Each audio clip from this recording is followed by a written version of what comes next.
Entrando de lleno ahora a la parte de la materia integral, vamos a hacer los tres principios de Littlewood. Lo vamos a hacer en tres videos distintos y lo vamos a hacer en el orden que se enseña comúnmente. Esto es el primer principio de Littlewood, que se conoce como tal, el tercero, que es el teorema de Gorodov, y después terminaremos con el segundo, que corresponde al teorema de Lucy. Tiene un orden distinto, pero solamente por un tema histórico, y nosotros nos vamos a enfocar más en la parte de cómo se enseña comúnmente. Estaba interesado en el primer principio sobre todo porque hay una referencia por ahí en internet, sobre todo si googlean esto, van a encontrar una demostración donde no se utiliza esta hipótesis de acá. Primero tengo que decir que si en el caso donde la medida es infinita, este resultado es falso. Y al final de este video vamos a mostrar un ejemplo en donde no se puede probar esto para el caso de medida infinita.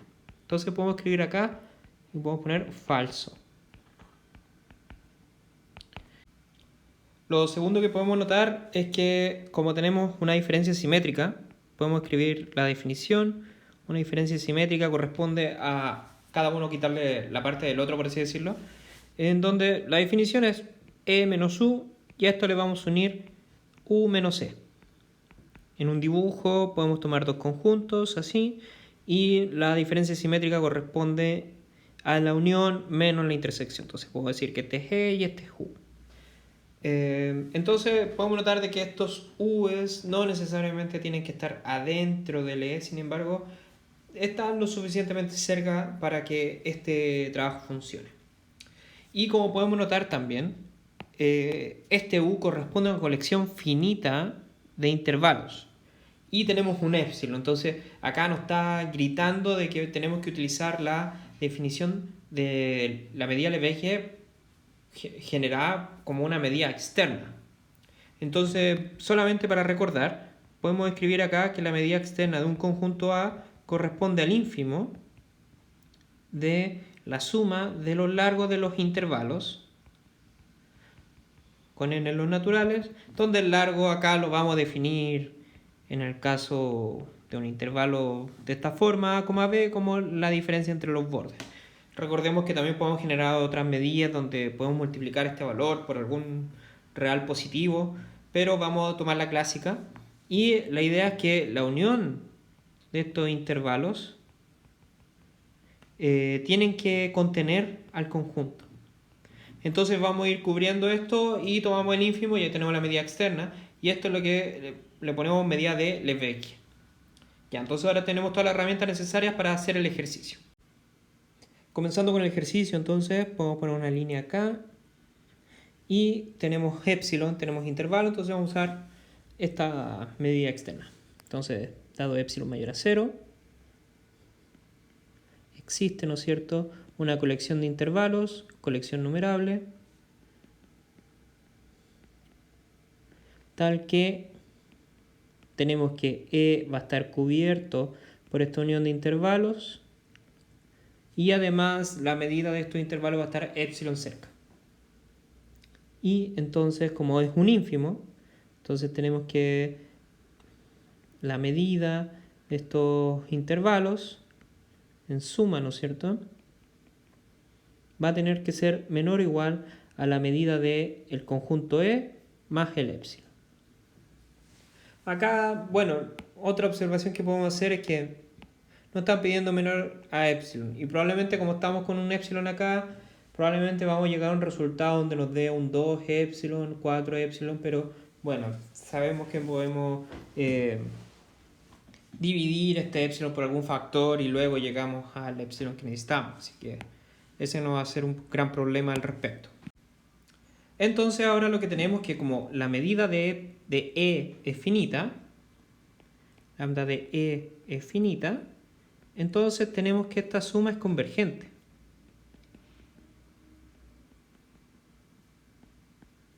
Porque es menor o igual a la medida de E más un epsilon, que es un número.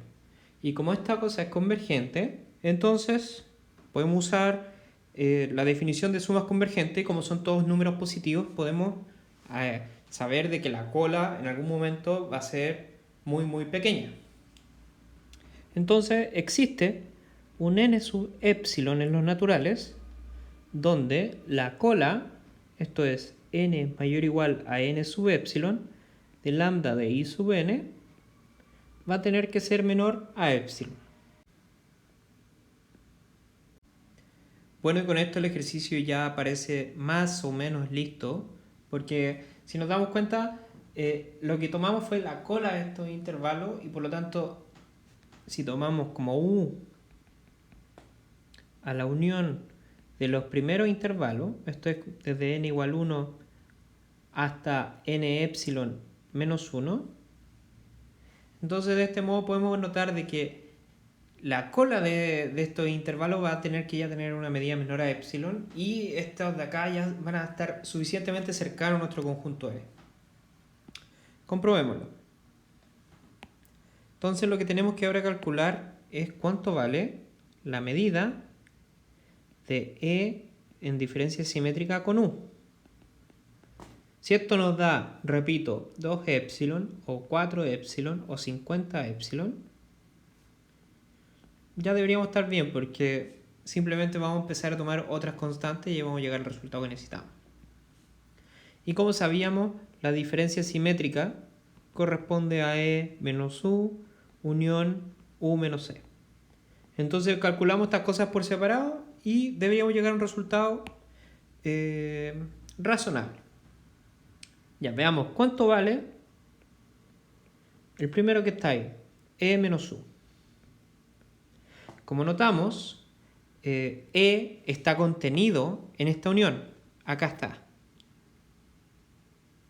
Si está contenido en esa unión, entonces la medida de E, vamos a ponerlo acá en morado, lambda de E tiene que ser menor o igual a lambda de la unión de los i sub n, porque la medida es creciente.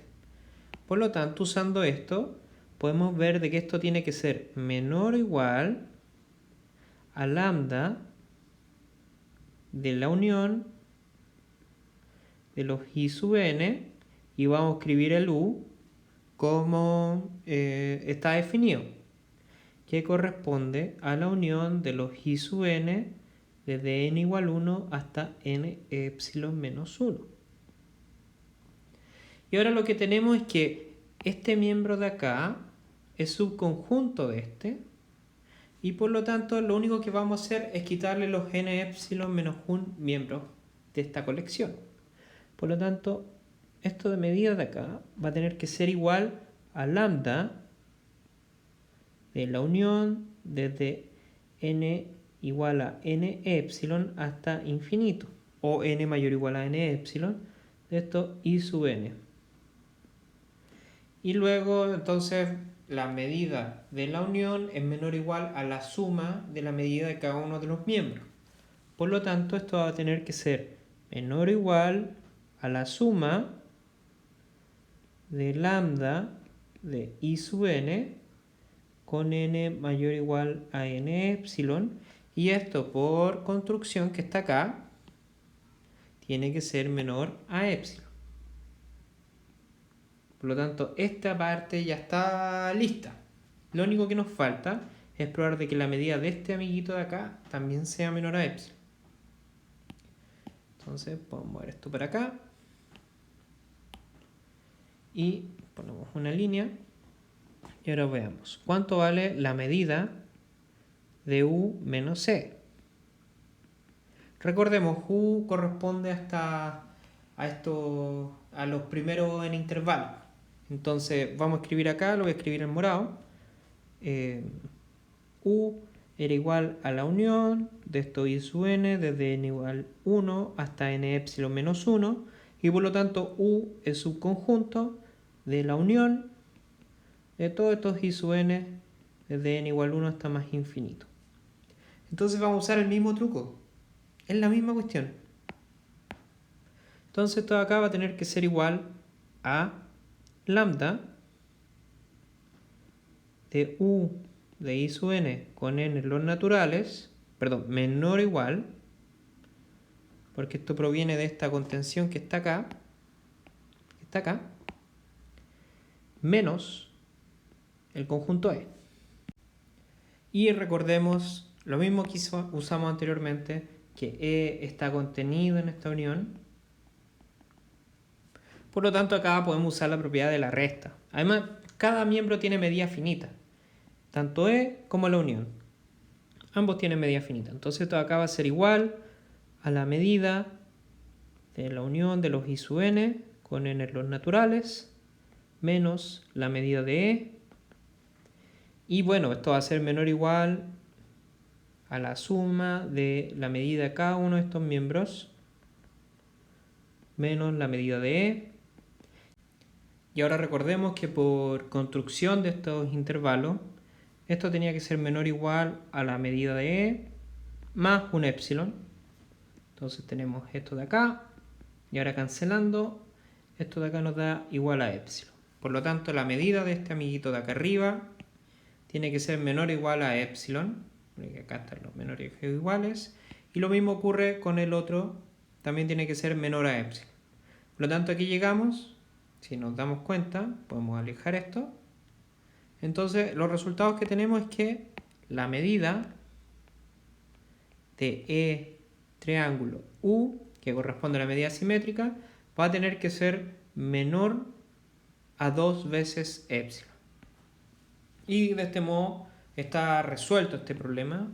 Acabamos de demostrar el primer principio de Littlewood, en donde encontramos una colección finita de intervalos. Podemos ver que U es finita, ¿no es cierto? Esta construcción de acá muestra que U es una colección finita de intervalos y que su diferencia simétrica va a ser 2 epsilon. Y además podemos notar de que todos los intervalos contienen al E, pero si tomamos una colección finita, no todos tienen que estar, no la unión de estos tienen que contener al E. Así que en realidad es una forma finita y precisa de acercarse a este conjunto de medida finita. Ahora vamos a pasar a ver el caso del contraejemplo, en donde se considera el conjunto E de medida infinita. La manera de construir este contraejemplo es bastante simple. El truco corresponde a escribir este conjunto E como una colección infinita de intervalos, la cual no pueda ser reescrita como una colección finita de intervalos. A esto me refiero. Supongamos que tenemos la recta real, así, y entonces vamos a tomar 0, 1, ¿cierto? 2, 3, 4, 5. Entonces vamos a tomar un intervalo de esta forma, desde el 0 al 1, y luego vamos a tomar del 2 al 3, luego del 4 al 5. Entonces, si nos damos cuenta, la única manera de escribir, o la manera más eficiente de escribir estos tres intervalos como una unión finita de intervalos, es simplemente estos tres intervalos. Entonces vamos a considerar E como la unión con n en n. Si nos damos cuenta tenemos 0, 2, 4, entonces son los pares. Entonces lo vamos a escribir como 2n, 2n más 1. Y ahí tenemos todos los impares. Y todos estos intervalos van a ser disjuntos. Y ahora, ¿qué pasa si suponemos este primer principio como correcto en este caso? Vamos a tomar un U, ¿no es cierto?, como una colección finita. U, digamos, igual a desde n igual 1 hasta n grande de j sub n, intervalos. Entonces vamos a suponer dos casos. El primer caso en donde U es acotado, o sea, no hay ningún intervalo de largo infinito adentro. Si U es acotado, entonces tenemos que, vemos de inmediato, de que lambda de E menos U va a tener que tener medida infinita. Porque en algún momento va a existir, digamos, un 2K0 que va a tener que ser mayor o igual a cualquier intervalo que contenga, cualquier extremo de intervalos que esté en U. Ya, y el segundo caso, que corresponde a cuando es no acotado, y si no es en no acotado, entonces existe, digamos, Jn0, tiene que escribirse, ¿no es cierto?, como un R0, más infinito. Y este de acá va a ser un subconjunto de nuestro conjunto U. Y esto que es lo mismo que decir que U es no acotado. Entonces, ¿qué pasa? Ahora, si calculamos lambda de U menos el conjunto E, llegamos a un valor infinito. Y esto pasa porque Jn0 menos C va a tener que contener una cantidad infinita de intervalos, pongámoslo así, de la forma ahora 2k más 1, 2k con k mayor o igual a algún k0. Y esto pasa por nuestra construcción de los intervalos. Si nos damos cuenta ahora, ya que lo hicimos de esta forma, entonces cuando le restamos algún intervalo de esta forma así, vamos a tener este intervalo y este de acá y este de acá, y vamos a tener una cantidad infinita de intervalos. Entonces nunca va a ser posible que esta medida sea menor a algún epsilon tan pequeño como queramos. Siempre va a tener que ser infinito. Entonces podemos notar ahora de que el primer principio de Littlewood es cierto para el caso de que la medida es finita. Sin embargo, cuando la medida es infinita, esto no es cierto. Y lo recalco, si buscan esto por internet, probablemente van a encontrar una solución que la vía está en MathStack, la cual usan o dicen que el caso infinito es correcto, sin embargo es falso. Bueno, hasta aquí llegamos y el próximo va a ser el tercer principio de Littlewood o el teorema de Wolff.